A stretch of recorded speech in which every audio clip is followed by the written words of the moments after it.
Hola, buenas tardes a todos, buenas noches en Europa. Les doy la bienvenida a esta presentación del libro en el Instituto de Investigaciones de Historia del Derecho, a los que son nuestros asiduos concurrentes, a nuestras charlas y presentaciones. Habrán recibido hace poco que hicimos un video de 25 segundos para contarles todas las posibilidades que nos ofrece el canal de YouTube del Instituto.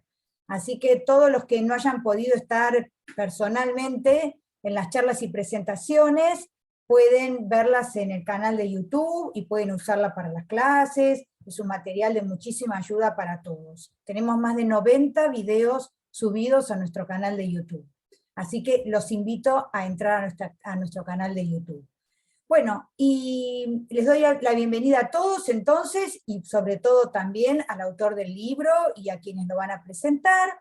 Y sin más prolegómenos, voy a decirles que estamos acá para la presentación de la obra Los 13 Ranchos, las provincias, Buenos Aires y la formación de la nación argentina, 1840-1880, publicada por Prohistoria Ediciones, Rosario, 2021, cuyo autor es Eduardo Míguez. Entonces, en primer lugar, voy a presentar a Eduardo Míguez, que es profesor emérito de la Universidad Nacional del Centro de la Provincia de Buenos Aires, fue profesor titular de Historia Argentina en la Universidad Nacional del Centro de la Provincia de Buenos Aires y en la de Mar del Plata. Actualmente es secretario académico de la Academia Nacional de la Historia. Sus líneas de trabajo son, entre otras, la articulación del sistema político en el proceso de organización nacional y las finanzas de la provincia de Buenos Aires, tema sobre el que está trabajando, entre las décadas de 1850 y 1870. Para referirse a la obra que hoy estamos presentando, va a hacer uso de la palabra, en primer término, el doctor Roy Ora. El doctor Ora es doctor en Historia por la Universidad de Oxford. Es investigador principal del CONICET, profesor principal de cátedra de la Universidad de San Andrés. Es profesor titular de la Universidad Nacional de Quilmes. Actualmente es presidente de la Asociación Argentina de Investigadores en Historia. Es autor, entre otros libros, de The Landowners of the Argentine Pampas, A Social and Political History, 1860-1945, que se publicó en el 2001 en castellano, en el 2001 en inglés, en el 2002 en castellano, y que tuvo varias reediciones. También es autor de una obra que se llama Historia del Turf argentino, Historia económica de la Argentina en el siglo XIX, otra obra que se llama Cómo pensaron el campo los argentinos. Su último libro, escrito con Pablo Gerchunov, es La moneda en el aire, conversaciones sobre la Argentina y su historia de futuros imprevisibles. Nunca tan actual. Actualmente está escribiendo un libro sobre política popular entre 1880 y 1946. Así que, hechas estas brevísimas presentaciones, le doy el uso de la palabra al doctor Roy Ora. Roy, adelante. Muchas gracias por estar acá. Muchas gracias. ¿Me escuchan bien? ¿Está bien el sonido? Perfecto. Avanzo entonces. Bueno, primero quería agradecer la invitación del Instituto y a Viviana Kluger en particular, y agradecer que todos estén acá para conversar sobre un libro tan importante como el que Eduardo Míguez acaba de publicar el año pasado, ¿no es cierto? Yo creo que es un libro muy importante y voy a tratar de decir algunas cosas sobre las razones por las cuales lo veo desde este ángulo, y al final voy a hacer una serie de preguntas como para que Eduardo nos ayude a explorar algunas dimensiones que a mí me parecen interesantes y que me gustaría ver un poco más desarrolladas, por lo menos en la conversación, ¿no es cierto? Bueno, en esencia, creo yo, lo que Eduardo Míguez nos cuenta en Los 13 Ranchos es una historia que entreteje 15 historias singulares pero como se dice ahora, historias conectadas. Las 13 provincias, los 13 ranchos, la gran provincia de Buenos Aires, la historia del Estado Nacional. Y como el título mismo del libro lo deja bien claro, me refiero al orden de enumeración de cada uno de estos actores, agentes, Eduardo Míguez pone la lupa sobre los 13 ranchos, sobre las 13 provincias, que es donde nos dice tenemos que poner la atención si es que queremos entender el proceso de formación de la unidad política que se consagra en 1880. ¿No? Entonces, las provincias como el espacio predominante para la acción política en la segunda mitad del siglo XIX, en esta etapa. Esta las provincias no ofrecen la única clave, pero sí la dimensión quizás menos atendida y, creo yo, dice Eduardo, la más importante para entender ese proceso de formación de una unidad política. Y entonces diría, en relación a otras aproximaciones posibles al tema, y de hecho aproximaciones anteriores, el trabajo de Eduardo no es un trabajo que se ponga en relación polémica con otras aproximaciones, pero claramente introduce un énfasis, un giro, yo diría que toma distancia de tres tipos de estudios sobre la problemática de la política en este periodo, ¿no? Una es las que ven los trabajos que ven la formación de una nueva unidad política a la luz del despliegue del Estado central, típicamente el trabajo de Oscar Oslak, muy, muy importante, ¿no es cierto? En segundo lugar, toma distancia también de aquellos trabajos que ponen el foco en Buenos Aires, como hicieron durante mucho tiempo trabajos antiguos o más modernos, ya sea de inspiración, si se quiere, liberal nacionalista o revisionista, o trabajos más recientes, más académicos, que en todo caso siguen mirando Buenos Aires ahora a la luz de nuevas preguntas, referidas, por ejemplo, a fenómenos asociados a desarrollo de la esfera pública, prensa, debate de ideas, ¿cierto? Que es decir, que suelen mirar también el fenómeno de formación de un sistema político nacional a la luz de lo que sucede en Buenos Aires. ¿Sí? Y finalmente también toma distancia de las historias provinciales que ven la historia provincial, la historia de las provincias, en general en singular, como historias que funcionan en un andarivel autónomo, sin mayor contacto con lo que sucede en otros planos. Entonces yo creo que una de las cosas más interesantes del trabajo es que nos dice que si queremos entender la formación del sistema político argentino, la dinámica que al cabo de algunas décadas llevó a constituir un polo de poder capaz de imponerse a las provincias, a todas ellas, incluso a Buenos Aires, hay que mirar a las provincias y a sus dirigencias y poner en relación estas dos o tres dimensiones: provincias, nación, gran provincia. ¿Sí? Bueno, es una tarea muy, muy ambiciosa. Y acá entonces uno se pregunta, ¿por qué no había sido encarada previamente esta tarea? ¿Por qué no había sido encarada de manera sistemática? Como uno a veces encuentra quizás para periodos posteriores. Estoy pensando sobre todo en el libro de Paula Alonso, Jardines Secretos, ¿no es cierto? Que hace un poco eso para la década del 80, comienzos de la década del 90, ¿no?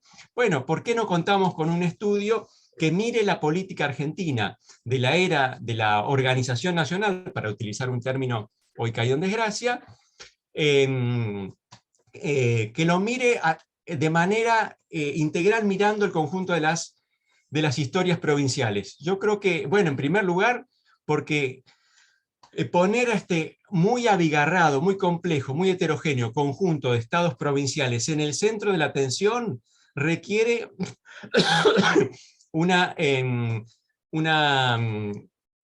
supone un esfuerzo arduo, laborioso y muy complejo, una tarea de investigación muy compleja que inevitablemente supone la necesidad de explorar muchas historias, muchos archivos y sobre todo pensar las conexiones y las relaciones entre estas distintas trayectorias en distintos planos que no se mueven al mismo ritmo y que no se mueven necesariamente bajo los mismos impulsos, ¿no es cierto? En primer lugar, porque se trata de, en las provincias, estoy hablando, de espacios en gran medida autónomos, con rasgos, algunas de ellas muy, muy idiosincráticos, y yo creo que uno de los méritos de este libro es mostrar cuán idiosincráticas son esas políticas provinciales, y por tanto, digamos así, en gran medida autónomas, idiosincráticas, y que no son fáciles de integrar en una narrativa unificada, en una narrativa coherente, elegante y sistemática, ¿no es cierto? Y al mirar el libro de Eduardo Míguez, uno por momentos puede pensar que al recorrer esa vasta geografía política, la narrativa por momentos pierde un poco inevitablemente, ¿no? De contundencia, da algunos rodeos, a veces parece que se va un poco por las ramas, ¿no? Y eso es inevitable, dada el hecho de que tiene que sumar un conjunto muy heterogéneo de historias singulares, ¿no es cierto? Y es un precio que yo creo con muy buenas razones los 13 ranchos está dispuesto a pagar el precio de abrir un abanico bien amplio. Y yo creo que vale la pena pagarlo porque al poner en relación todas esas historias, el resultado final es un aporte muy decisivo a la comprensión del proceso de formación del sistema político. Esto significa que, diría yo, sin conectar todas esas historias, es muy difícil entender la gran historia, la historia nacional, aquello que habitualmente nos atrae nuestra atención. Diría además que al enfocar el problema de esta manera, hay algo como de clima de época en este, diría yo, decisión y, si se quiere, feliz descubrimiento. Algo de clima de época en términos de la sensibilidad hacia la dimensión provincial de la política, hacia la importancia de la dimensión provincial de la política. Creo que este juicio también vale para el trabajo de Paula Alonso, ¿no es cierto? ¿Por qué digo esto? Porque en el siglo XXI, en las últimas dos décadas fundamentalmente, el sistema político argentino, aquel que nos toca disfrutar o sufrir, depende de la posición de cada uno, fue sometido a muchas presiones, vivió hondas transformaciones con declinación de fuerzas políticas y sobre todo con una mayor centralidad de la política provincial. Una dimensión inimaginable en tiempos de Irigoyen y mucho menos en tiempos, diría yo, de Perón o de Alfonsín, ¿sí?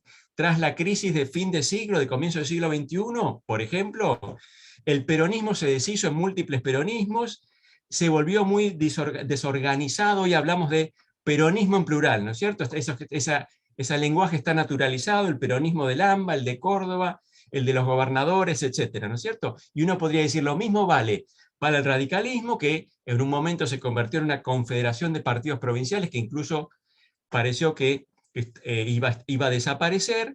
También uno observa en esta etapa que surgieron nuevas fuerzas, algunas relativamente efímeras, el socialismo de Santa Fe, otras más perdurables, como el PRO, ¿cierto? Es decir, nació la política subnacional, para decirlo con una jerga que es bastante habitual entre nuestros colegas los politólogos. Entonces yo diría que en parte por el desarrollo de una historiografía mucho más rica, mucho más detallada, muy importante en las provincias, en parte por razones que tienen que ver con este clima, bueno, el búho de Minerva levanta vuelo al atardecer, como a veces se dice, ¿no es cierto? Es decir, somos mucho más conscientes, mucho más sensibles a la importancia de la dimensión provincial de la política, y esto nos ayuda a mirar con ojos renovados la política de otro tiempo. Por supuesto, esta yo creo yo es la coronación de un proyecto en el caso de Eduardo Míguez, que empezó ya hace por más de una década y media seguramente, quizás un poco más,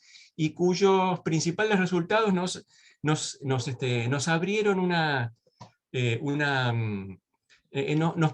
nos hicieron enfocar y prestar mucha atención al desarrollo de esta línea de investigación. Recuerdo en particular, para mi gusto, el primer hito muy importante, un ensayo muy exitoso, muy leído, que se llamó De la periferia al centro, en un libro sobre el nuevo orden político, Provincias y Estado Nacional, 1852-1880, publicado hace un poquito más de una década, 2010, ¿no es cierto? Donde ahí Eduardo Míguez junto a Beatriz Bragón, y ambos escribieron ese texto, exploraban el problema en una clave que, creo yo, acá vemos plenamente desarrollado, ¿no es cierto? Anticipaban un abordaje, un ángulo de exploración que acá vemos madurar. Y por supuesto en el medio vinieron un par de trabajos, uno muy importante, apareció recientemente también la biografía de Mitre, que junto con Urquiza es uno de los héroes, de los protagonistas de la historia que Eduardo Míguez va a contar en este libro. Ahora tanto Urquiza como Mitre han salido del centro del escenario, y lo que nos propone Eduardo Míguez es una reconstrucción del gran panorama en el que se movieron esos actores que desempeñaron un papel muy importante en este proceso, pero que, tal como ahora nos lo muestra, bueno, un poco navegaron en favor de la corriente, ¿no es cierto? Bueno, ¿cuáles son los principales actores de esta historia? Los actores que a Eduardo Míguez le interesa mirar, los protagonistas. Yo diría que un aspecto muy importante, recién lo mencionaba, es el cambio de escala que viene acompañado de una muy productiva exploración del tipo de actores que protagonizaron la vida política en ese tiempo, ¿no es cierto? Y en este sentido, un aspecto que a mí me parece muy valioso del trabajo es que, porque Eduardo Míguez no es solamente un historiador de la política en el sentido estricto, se interroga de manera muy productiva por el problema de las bases sociales del poder, ¿no es cierto? Y combina el plano estrictamente político con otros para ofrecernos una visión de los actores donde esos actores están socialmente arraigados, ¿no es cierto? Tanto por razones que tienen que ver con la construcción de los lugares donde recaban poder, como por el espacio mismo en el que se insertan y se articulan, ¿no es cierto? Y en ese sentido hay en el trabajo, lo celebro mucho, una reconstrucción muy perceptiva, muy detallada, muy rica, de las singularidades de cada una de las provincias. No todas son particularmente llamativas, pero hay varias que tienen sus singularidades: Entre Ríos, Santa Fe, Córdoba, por supuesto, y ese tema está muy bien tratado, ayuda mucho a comprender la manera en que funcionan los actores, los márgenes de iniciativa que alcanzan algunos de esos actores. Y cuando digo actores, estoy pensando que, sobre todo, Eduardo pone la lupa en diría yo, en 4 actores, ¿no es cierto?, de peso cambiante a lo largo de la historia que le interesa narrar, que de manera muy simplificada le pondría estos nombres. 1, élites urbanas. Segundo, caudillos de primer rango, caudillos provinciales de peso. Tercero, actores que controlan poder militar, comandantes de campaña, poderes de influencia local, muchas veces en la frontera. Y en cuarto lugar, clases populares. Esos son los 4 actores que en el escenario provincial mayor centralidad tienen en la reconstrucción, son los principales actores con los cuales construye su narrativa, ¿no es cierto? Lo que muestra Eduardo es que, sobre todo desde comienzos de la década de 1840 en adelante, cuando el polvo de las guerras civiles y de independencia comenzó a sentarse, las élites urbanas, cuya importancia para el último periodo colonial conocemos bien, recuperaron el protagonismo que habían perdido en esa etapa de movilización guerrera de conflicto que puso en el centro del escenario los otros 3 que había mencionado, ¿no es cierto? Entonces, lo que tenemos en esta etapa, del 40 en adelante sobre todo, es una política que es sobre todo política provincial y ahora también fundamentalmente política elitista, ¿sí? Entonces, lo que yo creo que Eduardo hace es poner en primer plano, al mirar la dinámica política, incluso el proceso de formación del Estado, en primer plano el mundo forjado por esas dirigencias políticas urbanas, en especial las del interior, que son los grandes protagonistas del proceso de construcción de la nación política, ¿sí?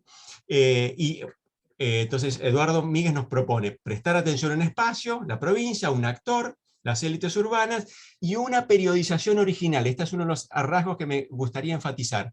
Una historia que comienza mucho antes de Caseros, mucho antes de la Constitución del 53, que comienza en la medida en que en los 40 esos actores ya están desplazándose hacia el centro del escenario, ¿no es cierto? Y en ese sentido, Caseros, la Constitución del 53, Rosas, la declinación de Rosas, Urquiza, Alberdi, la navegación de los ríos, los temas que van a dominar el fin del rosismo, bueno, Eduardo los ve madurando ya el contexto que va a poner fin a ese sistema lo ve madurando ya en el interior del país en la década previa. Entonces acá viene la pregunta sobre cómo se intersecta esa política provincial, esa política local, con planos más amplios. ¿Cuáles son los principales conectores, las principales conexiones entre esas dimensiones? ¿Qué puentes producen el encuentro? Bueno, yo creo que Eduardo no lo ve tanto por el lado de la ideología o por el lado de las lealtades a agrupaciones nacionales, ¿no? Acá en general la ideología pesa poco y las lealtades federales, liberales, también están como en el fondo del escenario. No son fenómenos que tengan tanta centralidad en un país en el cual las fronteras provinciales son demasiado importantes como para explicar las dinámicas políticas nacionales. Por supuesto hay un punto de unión que es ideológico y que, tomando distancia de la perspectiva de José Carlos Chiaramonte y de otros, ¿no es cierto?, dice la provincia desde el punto de vista de las ideas, de la idea de nación, de la idea de comunidad política, no lo es todo. Yo creo que este es un punto importante y lo que Eduardo nos sugiere, y yo creo que tiene razón, es que el proyecto de construir una nación ya está muy arraigado desde muy temprano en las mentes de esos actores. Ya está muy presente en las élites urbanas, en el resto de la sociedad probablemente no tanto, y quizás no está, pero sí desde muy temprano está presente en, ya se intuye en Mayo, ya se observa con claridad en las décadas del 20 y sobre todo en la década del 30, ¿no es cierto? Y ahí tenemos un motor del proceso de unificación política, la convicción muy extendida entre las élites de que forman parte de una misma comunidad política, de una nación, ¿no es cierto? Y que además, y esto es probablemente lo más importante porque el punto de observación son esas élites del interior, que tienen mucho que ganar al empujar esa integración. Entonces acá lo que Eduardo combina, me parece, de manera feliz, es el principio de que existe un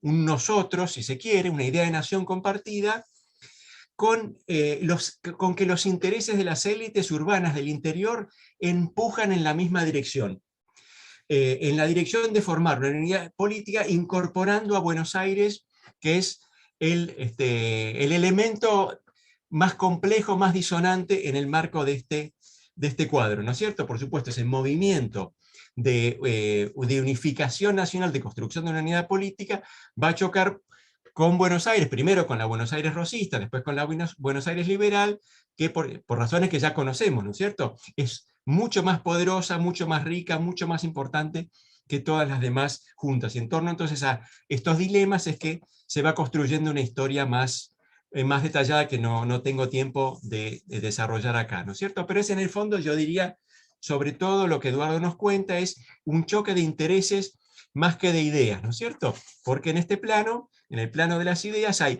coincidencias en términos de la idea de Argentina, pero también en términos de la idea de sociedad que esos grupos dirigentes aspiran a construir, entre liberales, federales, entre unitarios, etcétera, etcétera. Dice, yo creo que nos muestra Eduardo con muy buenos argumentos.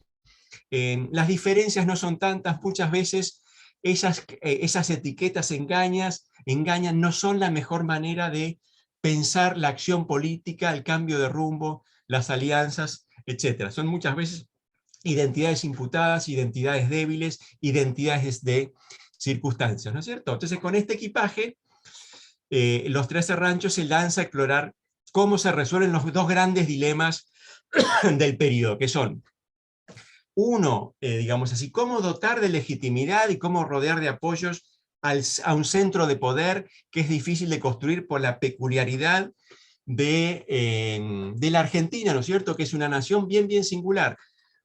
Una nación donde uno de sus estados, de los estados que emergieron de la crisis de independencia, es mucho más importante que el resto de los estados juntos, ¿no es cierto? Y esa idea de Buenos Aires y 13 ranchos da una buena idea de este fenómeno. Es decir, cómo por un lado dotar de legitimidad y de rodear de apoyos a un centro de poder, y cómo resolver el problema de integrar políticamente un territorio tan desigual, ¿no es cierto? Es decir, cómo resolver el problema de la Unión de Buenos Aires y cómo construir un Estado que que sea capaz de resolver este problema. ¿Cuántos minutos tengo para terminar? En realidad ya te pasaste, pero te Bueno, puedo dar la gracia. ¿Cuántos minutos necesitas? 2 minutos. 2 minutos, bueno, 2 minutos. 2 minutos. Entonces yo creo que este es como el gran tema, y termino con un par de preguntas para Eduardo, con un par de interrogantes que voy a proponer, temas para conversar. Uno, el libro es como un libro de historia política, ¿no? En el sentido puro y duro, por más que hay muchas otras dimensiones que están presentes en la reconstrucción. Yo me preguntaba por uno de los temas que está poco presente, que es el cambio tecnológico, el desarrollo del mercado, el desarrollo del capitalismo, la fiscalidad, incluso visto desde el punto de observación que nos ofrece el fortalecimiento militar del Estado, ¿no es cierto? Entonces quería que digas algo sobre esto, ¿no es cierto? Algunas palabras sobre este punto. Segunda tema sobre el cual me gustaría que digas algo es, Los 13 Ranchos presenta una suerte de contrapunto con algunas aproximaciones recientes que destacan sobre todo la modernidad política del siglo XIX.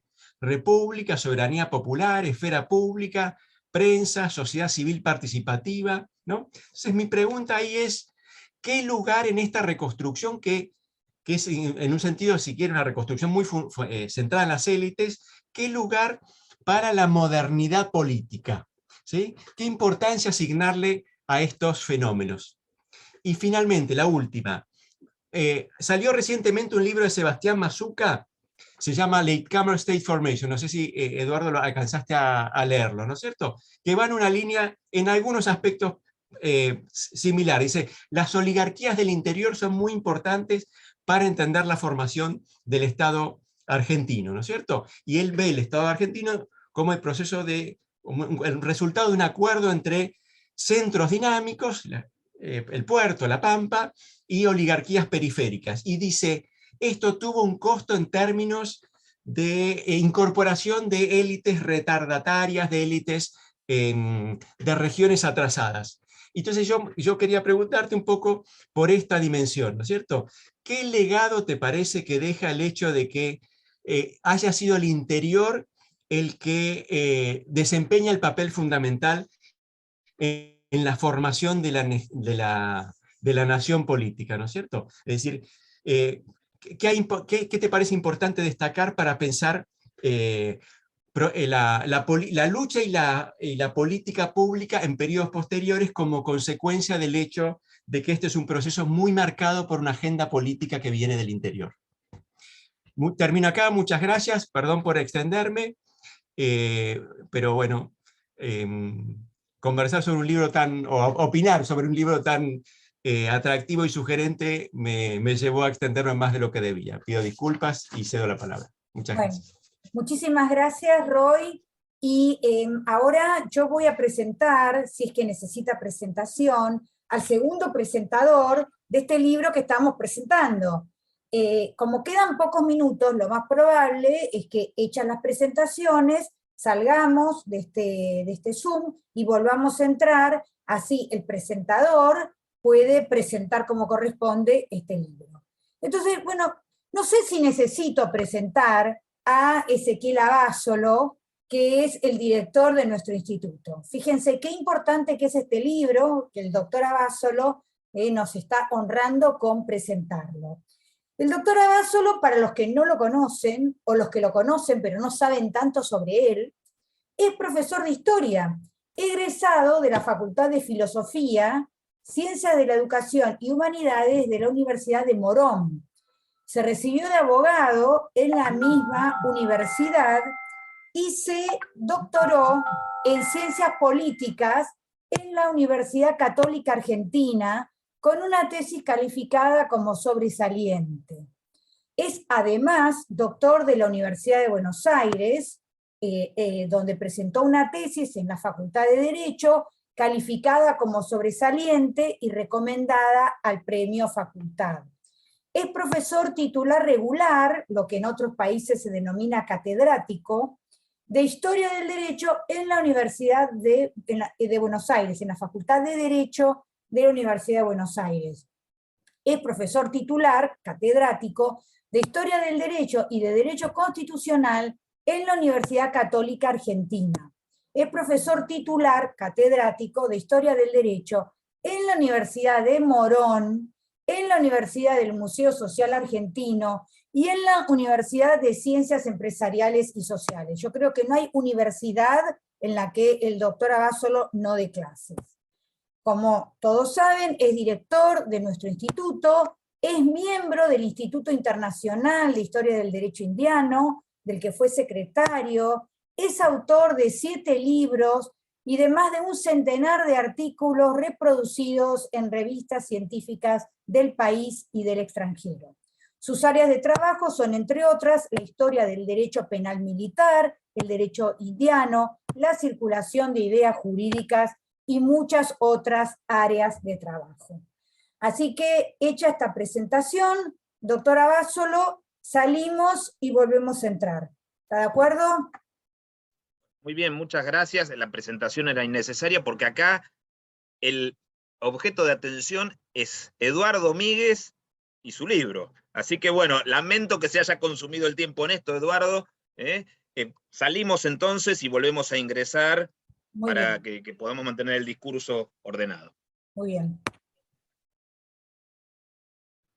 Sí, muy bien. Bueno, buenas tardes. Continuamos con la segunda parte de la presentación de este libro de Eduardo Míguez. Doctora Abasolo, adelante. Bueno, muy bien. Antes que todo, saludos para todos, saludos para el autor del libro y también para el profesor Ora, que tuvo la gentileza de acompañarnos en esta presentación y que ha sido muy interesante y muy inteligente. Yo voy a seguir un orden de presentación que es bastante esquemático y que parte de una realidad que es que no por evidente es menos necesario señalarla. Estamos en nuestro Instituto de Investigaciones de Historia del Derecho, que agrupa a los interesados en la historia jurídica, haciendo la presentación de un libro de alguien que cultiva otra tradición historiográfica. Y que nos permite en esta presentación y también su obra, y esto es importante, mantener o entablar un diálogo entre tradiciones historiográficas diversas. Esto es muy, muy importante y también tiene que ver con la perspectiva con la cual me voy a acercar a la obra. Tengo muy en claro algo que, para que Viviana después no me castigue duramente, no voy a espoliar el libro, está claro. La presentación es una presentación para que los interesados eventualmente vayan al libro y quienes no estaban interesados hasta el momento decidan ir y deciden interesarse.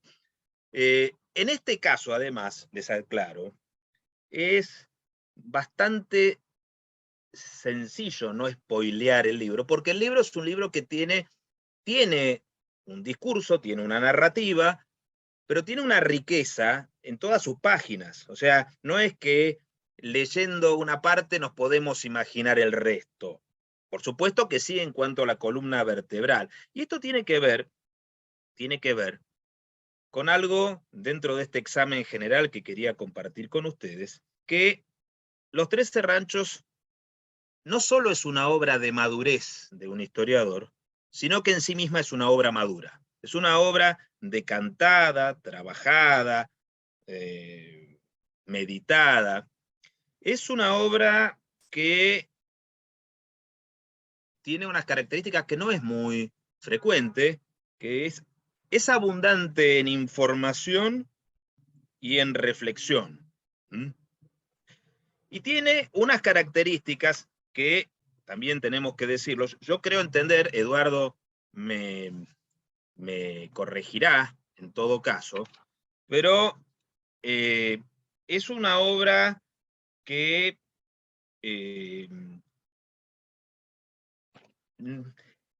tiene una secuencia implícita que está dirigida a un público que conoce del tema. No es un libro para alguien que pretenda recién incorporarse a los asuntos de la historia institucional y política argentina del siglo XIX. Supone en su lector un conocimiento. Por eso va entre autores, entre experiencias, entre episodios. De hecho, después voy a decir algo sobre esto, supongamos, esta obra es una obra útil, valiosa y sugerente para un constitucionalista que pretenda adentrarse en la historia constitucional, pero en ese caso tendrá que tener el andador de una cronología y de unos episodios que un historiador posiblemente en sí mismo no necesite. Pero además hay otra cosa que tiene la obra. Yo creo que el estilo del libro es cabal reflejo de la personalidad de Eduardo. Es serio y es amable, es franco y es honesto, es inteligente y al mismo tiempo es moderado en sus juicios. Y realmente leer el libro de Eduardo es estar escuchándolo a Eduardo. Su prosa escrita es su expresión habitual. Esta obra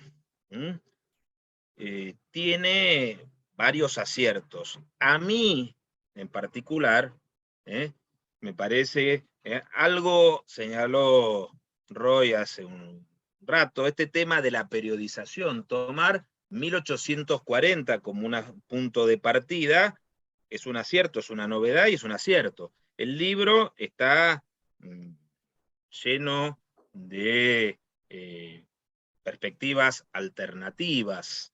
Bueno, ya se dijo y está muy bien, destacar el papel de las dirigencias del interior. Me parece además también esto que había señalado hace unos instantes, de que es una obra llena de información. Eduardo es muy hábil para integrar y ponderar unos aportes bibliográficos, casi diríamos, que son una luz de datos, y él lo presenta con mucha habilidad y lo sabe engarzar muy bien.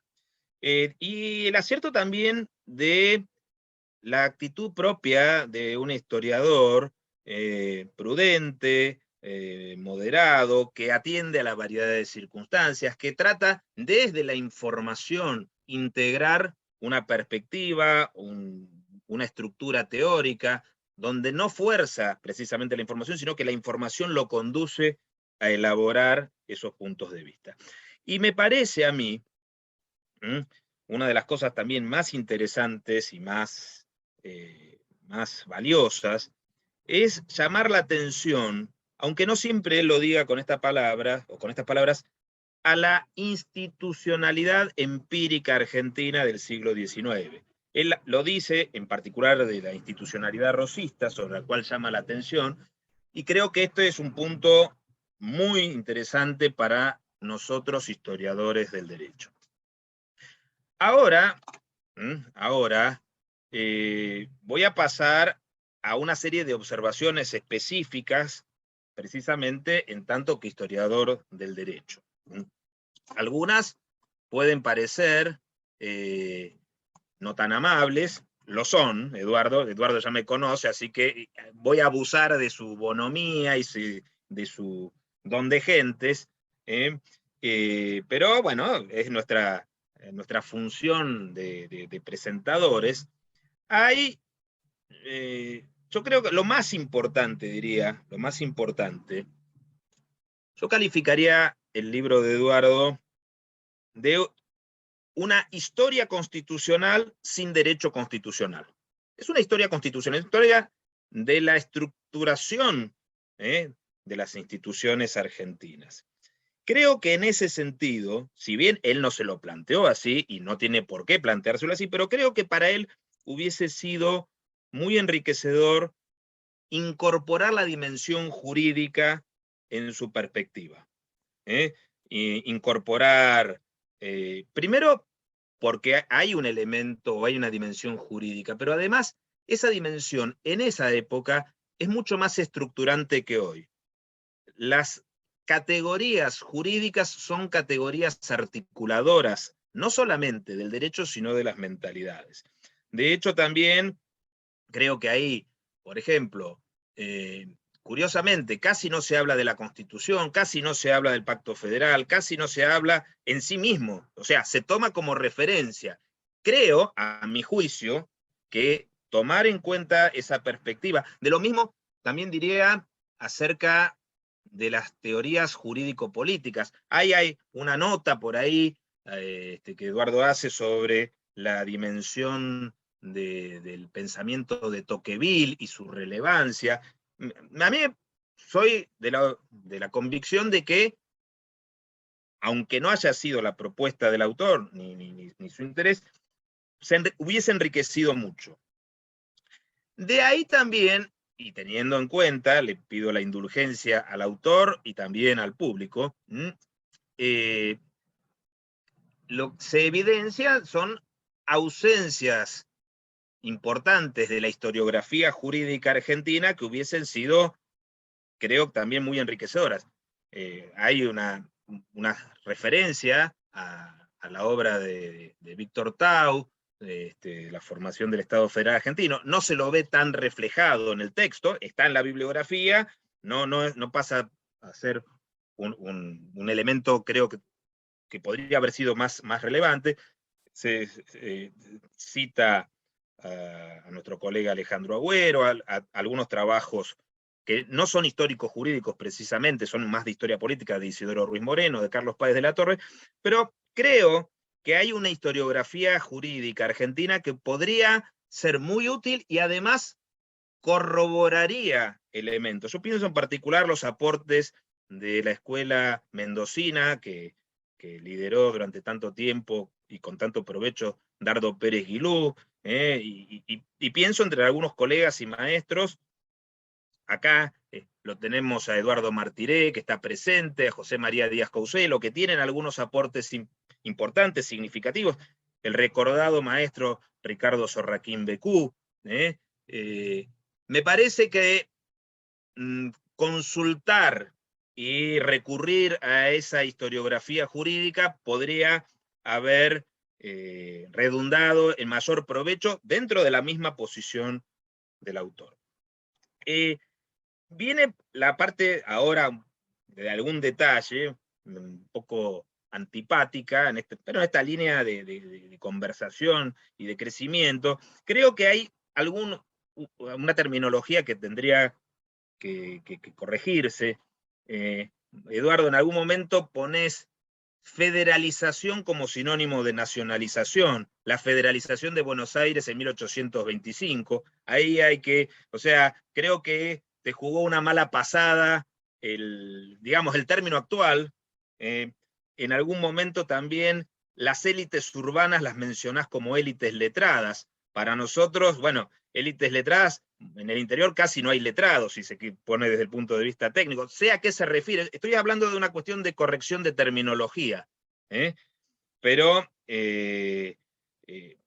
fuera de todo esto, papel feo que hace un comentarista, pero que se hace con mucho cariño, además desde una mirada de que es ampliamente sugerente y enriquecedor. Yo diría lo siguiente, como balance general se trata de una obra sugerente, valiosa, que a los historiadores del derecho, y en particular a los historiadores de la Constitución, le presentan un panorama incitante, revelador y lleno de pistas para avanzar en sus propios trabajos. Con lo cual, no me queda más que decir que no solamente es una obra recomendable, sino que es una obra recomendada, que invito a los colegas de nuestra disciplina a tener en cuenta en su horizonte intelectual a partir de ahora. Muchas gracias. Muchas gracias, doctora Bássolo, y le damos la palabra al autor del libro, Eduardo Míguez. Adelante. Bueno, muchas gracias, Viviana, muchas gracias por la invitación y por tu trabajo.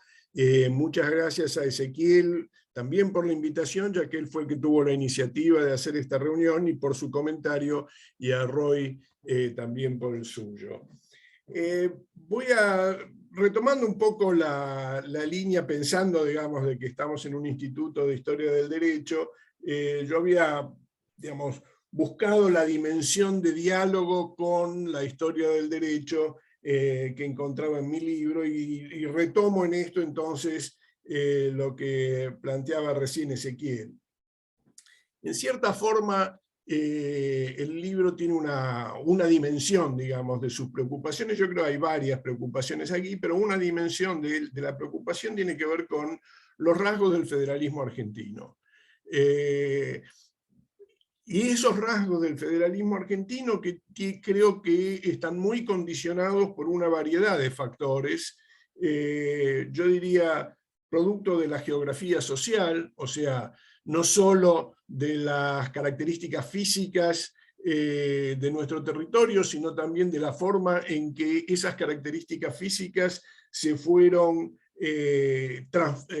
transformando en rasgos de la sociedad de la Argentina, en las ideas que fueron prefigurando esa organización nacional desde antes de la Revolución, en los acontecimientos puntuales, en los pequeños hechos que en determinado momento giran el curso de la historia. En este sentido, los historiadores siempre tenemos esta tensión en la construcción de nuestros relatos entre aquellas cosas que están condicionadas por la estructura misma de del proceso, y aquellos acontecimientos que en determinado momento alteran el curso de esta evolución. Y yo creo que también este tipo de situaciones han condicionado, digamos,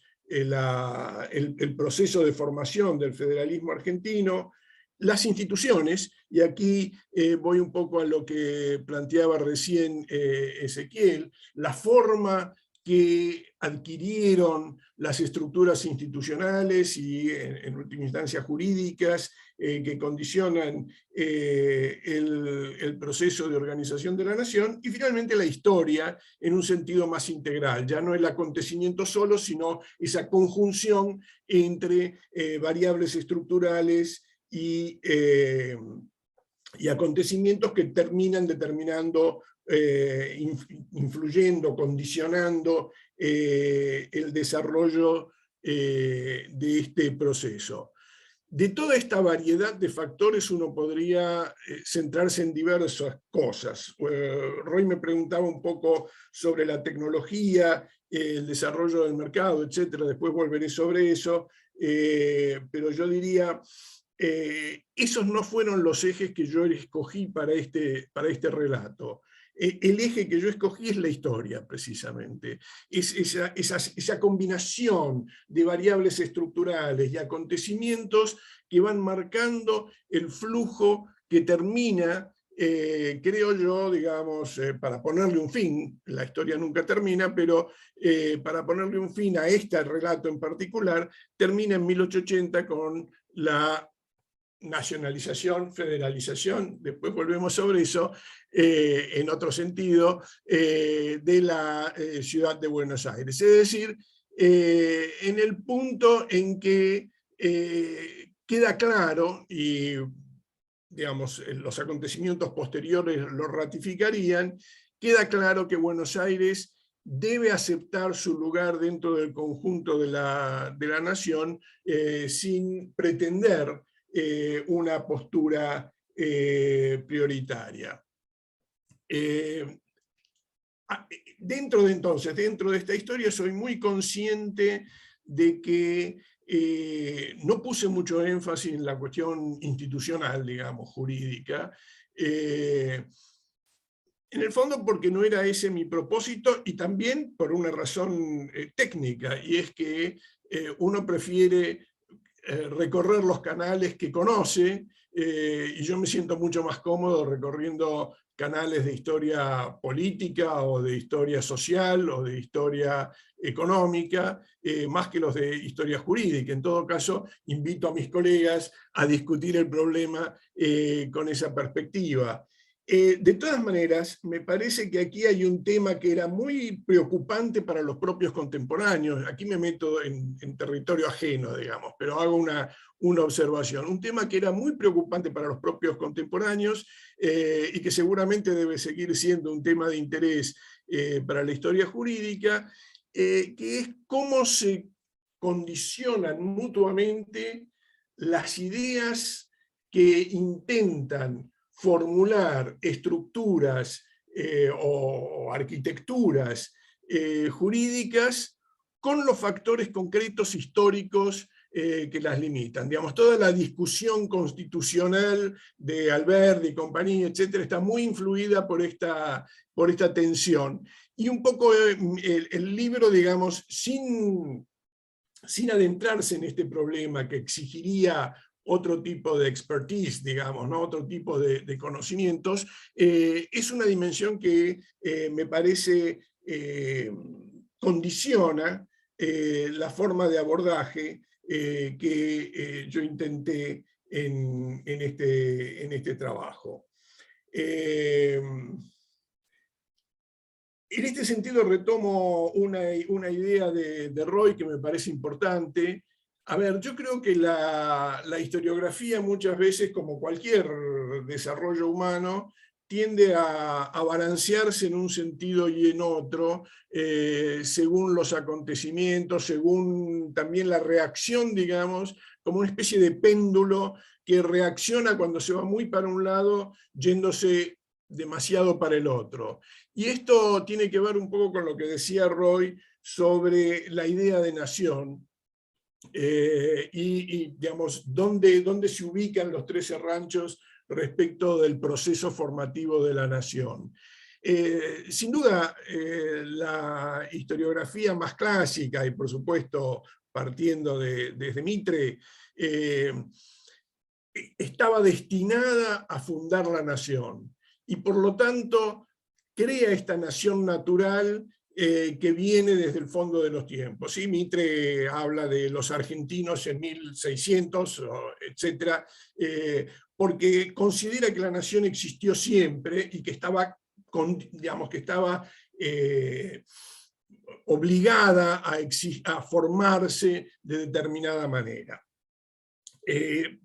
No sé si, digamos, no sé hasta qué punto era consciente Mitre que él hacía esto como una forma de consolidar ese proyecto de nación para el cual él había trabajado muy firmemente.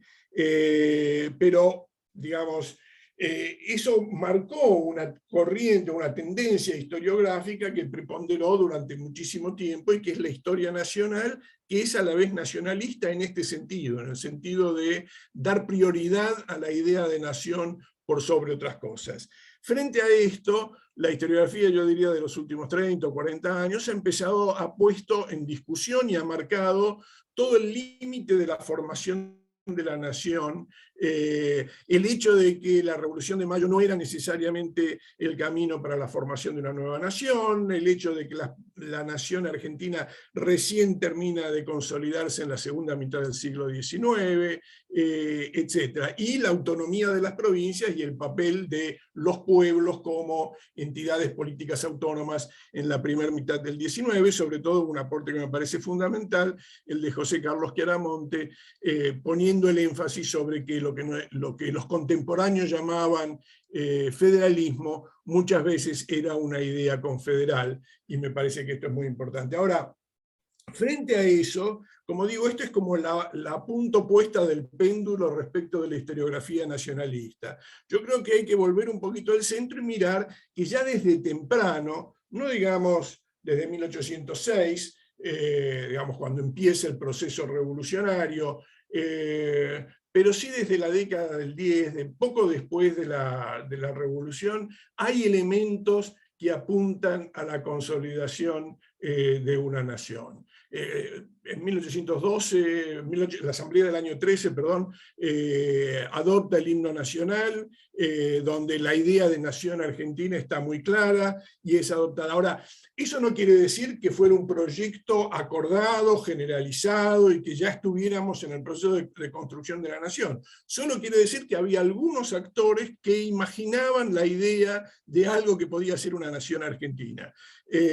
Y que esa idea se va consolidando, creo que tiene algunos hitos importantes en la Constitución del 19, en la Constitución del 26, en el Pacto Federal del 31, ya la Constitución del 26 y el Pacto Federal del 31 utilizan la expresión República Argentina para referirse a ese conjunto. Me parece que esto es muy importante. Ahora, ese proyecto todavía es muy difuso y no está muy claro qué lugar van a ocupar y cómo se van a integrar las provincias dentro de este proyecto, y en esto creo que los aportes de Chiaramonte son fundamentales para marcar las dificultades que este proyecto tiene, pero yo creo que ahí la generación del 37 hace un giro muy importante, porque le da un sustento más consciente a ese proceso de organización nacional. Y por eso me pareció que la década de 1840 y la Liga del Norte, digamos, era un punto de partida necesario para relatar esta historia, digamos, que quiero contar. Cierro un último comentario respecto de lo de Ezequiel. Me parece que la cuestión terminológica, digamos, es un problema, digamos, de lenguajes específicos, ¿no? Cuando decía lo de letrado, pensaba en el libro de Tulio Alperín Dong y Letrados Coloniales, que no se refiere exclusivamente a letrados en el sentido jurídico, digamos, del término, ¿no? Letrados es simplemente alguien que tiene una ilustración intelectual importante. En fin, digamos, hay, como digo, cada tradición de investigación utiliza su propio lenguaje, ¿no?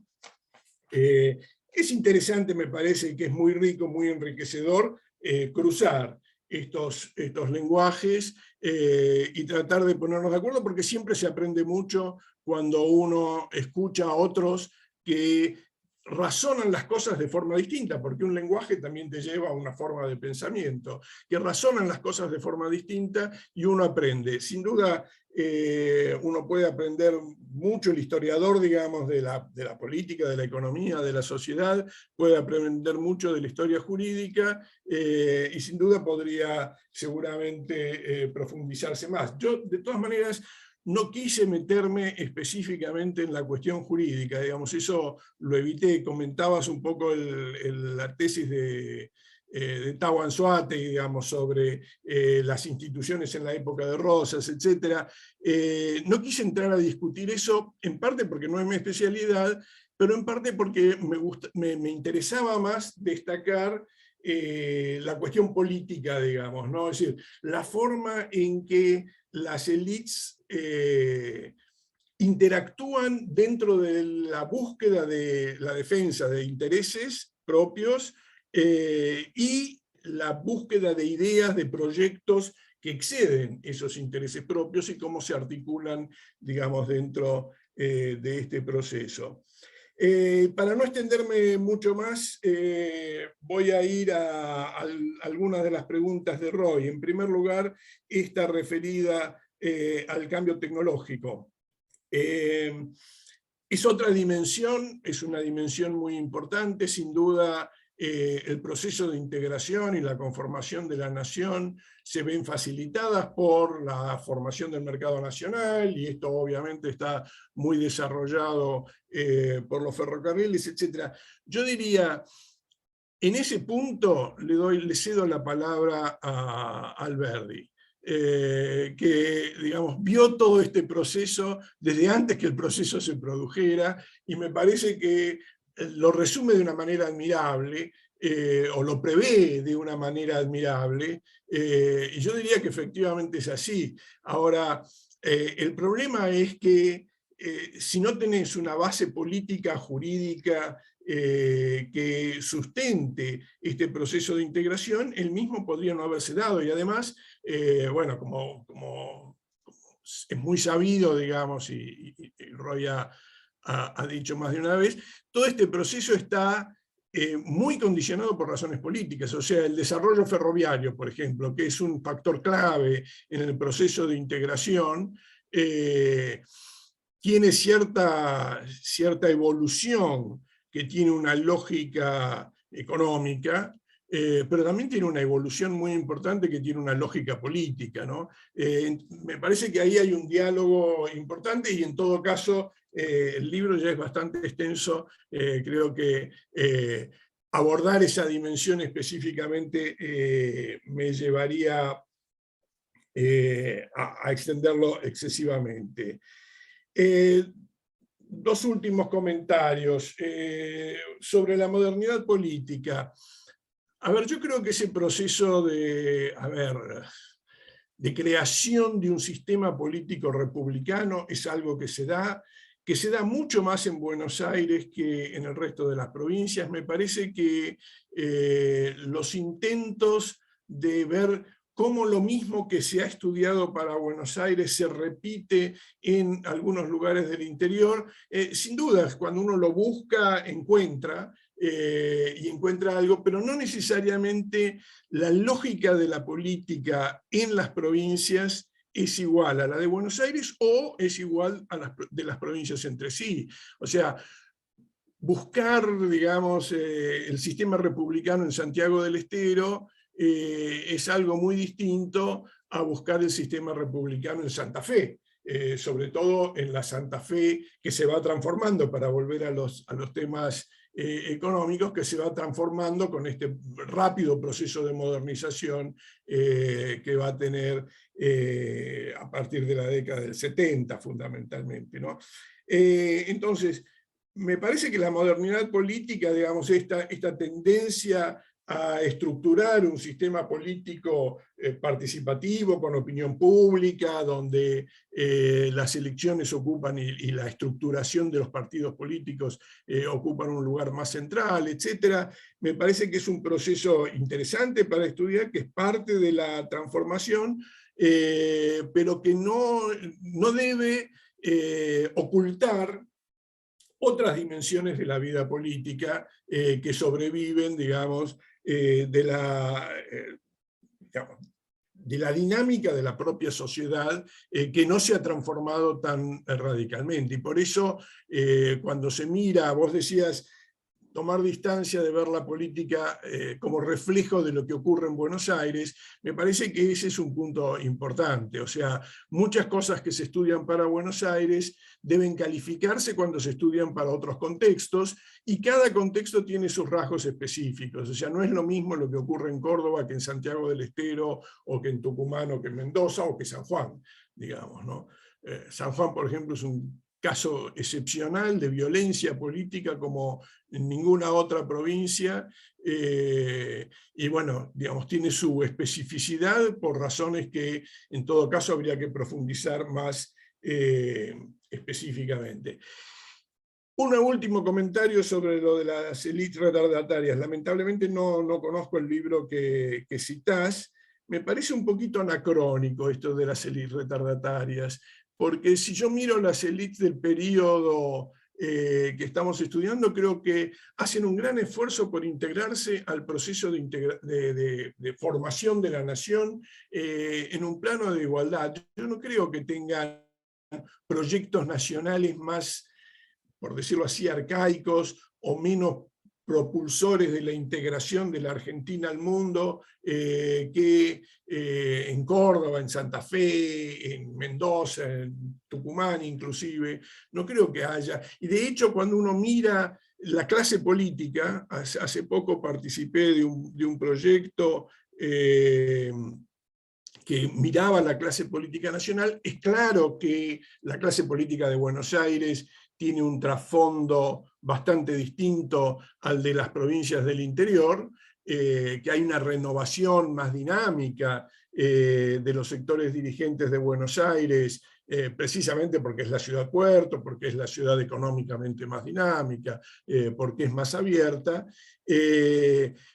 pero en el plano, digamos, de los proyectos de nación, yo diría que no hay un desacople entre la dinámica de la política nacional y la dinámica de la política provincial. Las provincias se integran a ese proceso de modernización que es parte del proyecto nacional en aquella etapa. Después queda la pregunta: si Mitre, después de Pavón, hubiera escuchado más a quienes le decían, bueno, esta es la oportunidad para cortar definitivamente los lazos y hacer la República de Plata, digamos, como alguna vez se propuso llamarla, y formar una nación independiente. ¿Qué hubiera pasado? Bueno, es muy difícil de prever y es muy probable que esa idea de, digamos, de una dificultad para integrar en un proyecto nacional modernizador digamos, y más compenetrado, digamos, con las tendencias mundiales, digamos, la dificultad sea mayor por haber incorporado, digamos, a todas las provincias del interior. Ahora, creo que esto es muy probable, por tirar una hipótesis, es muy probable que esto tenga más que ver con el proceso de democratización que integra sectores sociales más variados dentro de la vida política, que en la política de fines del 19, donde las élites dirigentes tenían un grado de articulación mucho mayor. Una última observación fáctica.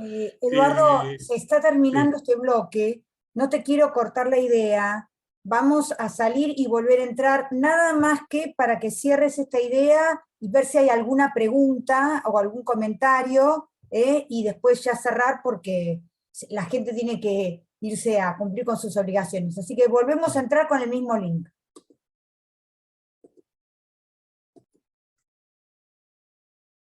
Bueno, entonces vamos cerrando ya esta charla. Estaba haciendo uso de la palabra Eduardo Míguez. Te pedimos entonces que cierres tus respuestas y abrimos el debate a los comentarios y preguntas. No, sí, ya lo único que quería agregar era que pensemos que la mayor parte de estos, de los que participaban en la vida política, la mayoría de ellos formados como abogados, y en este sentido retomo la idea que me parece muy, muy rica, digamos, la influencia de las ideas jurídicas sobre la forma de pensar la realidad política. Me parece que efectivamente es así, incluso en quienes no tenían una formación jurídica. Cuando uno lee el discurso político de Mitre, está muy influido por lo que él cree son las normas o las formas legales. O sea, me parece que esa es una idea muy, muy justa. Pero digo, todos ellos estaban formados en las dos universidades argentinas, y sobre todo crecientemente en la Universidad de Buenos Aires, más que en Córdoba, salvo obviamente los cordobeses, que sí son mayormente egresados de la Universidad de Córdoba. O sea que creo que ahí hay una tendencia a una homogenización. Recuerdo una vieja discusión sobre la élite dirigente de la independencia brasileña, la mayor parte de los cuales estaban formados en la Universidad de Coimbra, y que explicaba un poco la no dispersión, digamos, o buscaban explicar a través de eso la no dispersión de Brasil, porque existían lazos ideológicos y personales entre las élites dirigentes de las distintas provincias que provenían precisamente de su formación en Coimbra. Yo creo que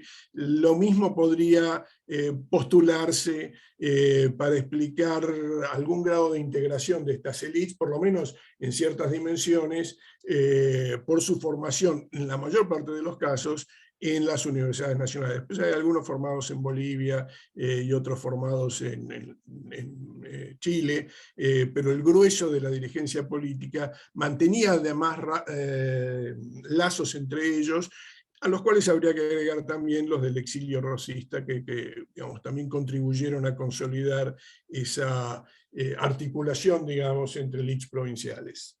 Bueno, Eduardo, muchísimas gracias. Ahora vamos a abrir un poco el juego, a ver si hay preguntas o hay comentarios finales. Si quieren levantar la mano con la manito amarilla.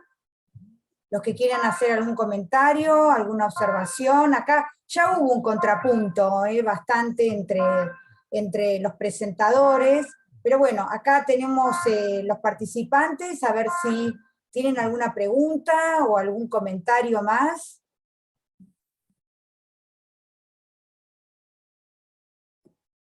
Bueno, doctora Abasolo, quisiera ir cerrando y despidiendo al autor y al presentador.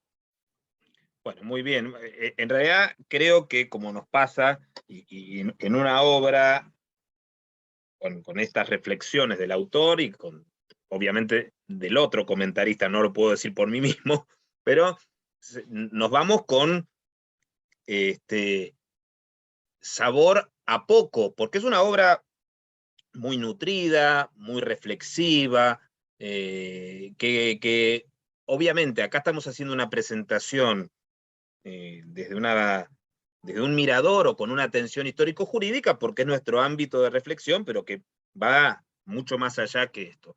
Yo creo que más de uno de los que ha participado, que ha asistido y que va a asistir después en el canal de YouTube del instituto, va a tener curiosidad para concurrir y para asistir, y creo que podría ser el inicio, no sé, Eduardo, ¿qué opinás? Pero podríamos pensar en un seminario, también, en un seminario de lectura y de esta posibilidad de mirar algo que no está pensado inicialmente para ser de historia del derecho, que eso, vuelvo a insistir, yo lo tenía muy claro cuando empecé a leerlo y cuando pensé en la presentación, pero que es de un enorme valor y que creo que se puede retroalimentar. Sería una posibilidad de cultivar eso tantas veces tan invocado y poco practicado, que es la interdisciplina, y la interdisciplina al interior de la historiografía. Yo estoy muy, muy contento de que hayas aceptado esta invitación, estoy muy, muy contento y muy satisfecho del comentario de Roy, les agradezco mucho, y también le agradezco al público, pero insisto, creo que hay tanto para decir, tantas posibilidades, y quizás todavía no se han acercado a la obra. La obra es una obra llena de información y llena de reflexión. Es, en realidad, algo abrumador pensar cuántas horas, cuántas lecturas, cuántos materiales, cuánta información está detrás, y está muy bien engarzada, muy bien presentada, y detrás de cada página hay sugerencias. Mi convocatoria es particularmente a los historiadores constitucionales a que tengan en cuenta esta obra para revisar, repensar y examinar sus puntos de vista a partir de un aporte valioso que engalana nuestro instituto con tu presencia, con la presencia de Roy, con la presencia de los demás amigos y colegas. Así que muchas gracias, y como se suele hacer, porque es de una cuestión de nobleza, un aplauso para Eduardo Míguez. Bueno, muchas gracias, yo me despido, les dejo para que se despidan ustedes, les agradezco muchísimo. Eduardo, te felicito por el libro. Roy, muchísimas gracias por la presentación. Doctora Abasolo, muchísimas gracias por su presentación. Acá hay muchos comentarios por el chat del doctor Alejandro Agüero. Excelente el libro. Después te voy a pasar el chat, Eduardo, para que veas los comentarios. Y bueno, yo me despido. Muchísimas gracias y lo dejo a ustedes para que se despidan. Bueno, muchas gracias. Una vez reitero el agradecimiento a Ezequiel, a Viviana y a todos los presentes por haber tenido el interés por escuchar la conversación sobre este libro. La verdad que ha sido un placer estar presente. Bueno, sumo mi agradecimiento a los organizadores, Eduardo, a Ezequiel, a Viviana, y termino con una enfática recomendación que es la misma que hizo Ezequiel. Es un gran libro, así que sugiero mucho que lo lean y que sigamos reflexionando sobre todo lo que nos dice. Muchas gracias. Chao.